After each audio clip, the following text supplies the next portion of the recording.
if you have no idea what business to start, like a lot of the resources online Yep. are about scaling. Yes. But like I've done volunteer work for the past 2 years, psychology, business background, and Okay. I don't know what business to start at this point in my life. So how do we go about finding out what we want to do? You know, my big thing is at this young of an age, I think people should taste shit. I think of starting a business the way I think about finding out what your favorite food is. I think you should just go do things that intuitively feel potentially right. You know, you don't know exactly, but you know there's things you're interested in, and I would lean into those interests. Okay. You know, whether that's skateboarding or cooking or like education online or sneaker flip, like you have interests, and leaning into those I think work. Right, so my interests are basically just, I like creative things and helping people. Good. So it's very broad. You're gonna have to go narrow. You're gonna have to go more narrow. Like, you know, those are feelings you have, but you have interests underneath that. You know, painting is creative. Being an entrepreneur and coming up with business ideas is creative. Like, there's a lot of different versions. You're gonna have to go, to your point, lower. Yeah. You know, like I also like helping people and being creative, but I manifested that into a wine business, into a client service business, into content. You're gonna have to go lower. Okay. Cool. Awesome. All right. Can I come? Yeah, come. Snap. Hey Gary, Michael Lotta. How are you? Queensland Runcorn. How are Shout you? out to my Runcorn people. Anyways, There's Gary, none here? That was devastating. Sorry, love you, Gary. Here. Question: what are your top listening. 5 tips for students fresh after graduating high school? Top 5 advice for what, brother? For graduating high school. Top 5 tips for graduating high school? No, sorry, fresh after graduating high school. Got it. Well, I mean, I think number 1, 2 through 5 has to be self-awareness. So instead of giving you something generic, which is what the mercy is for me when I'm putting out content, let's go different. What are you actually asking me? Well, not on script, but Yeah, fuck your script. Like, yeah, there we go. What are you trying to what figure I'm out? asking is, what self-drive should I have when I'm graduating high school? Or where should I do? What should I go? What if I have no plans for after what I do? What do you want? Something out the box. What the fuck? Like, play with me here. Like, those are you're regurgitating thesis. Like, play with me here a little bit. Like, what do you like? The bloke from the start, buying and selling on Amazon. I wouldn't mind getting into that. That's good. Yep. Do that. Okay, sweet. You know, you know what I mean, though, bro. Like, what I'm outrageously passionate about is you're part of a generation.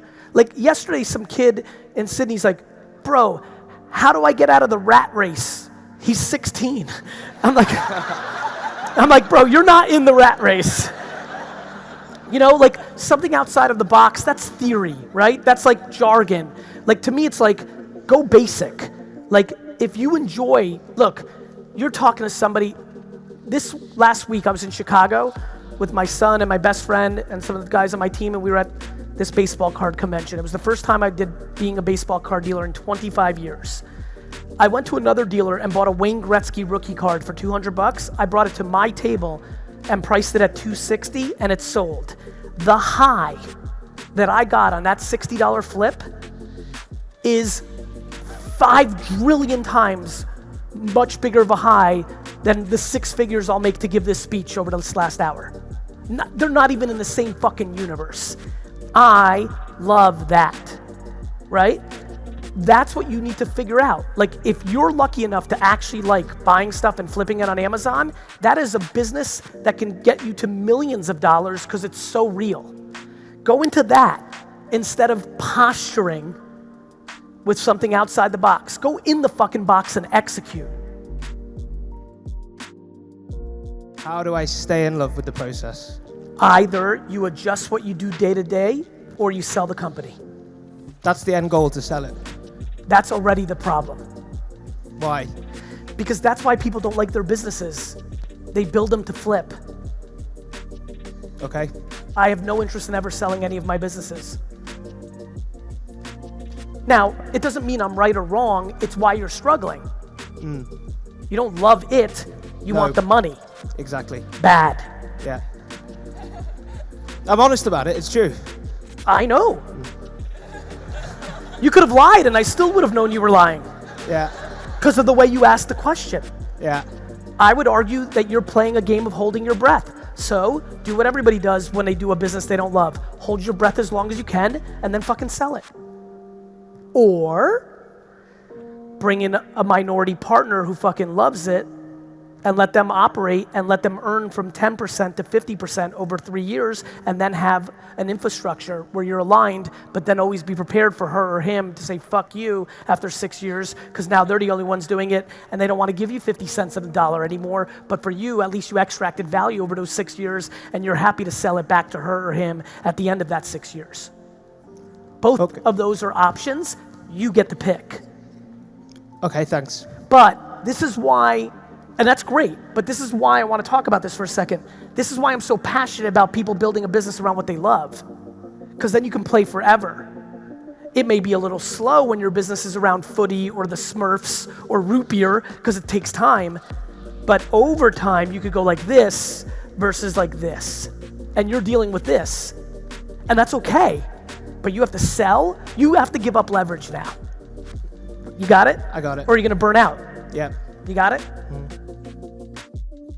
The real estate industry and mortgage broking, interest rates and stuff, it's not really that sexy, No. right?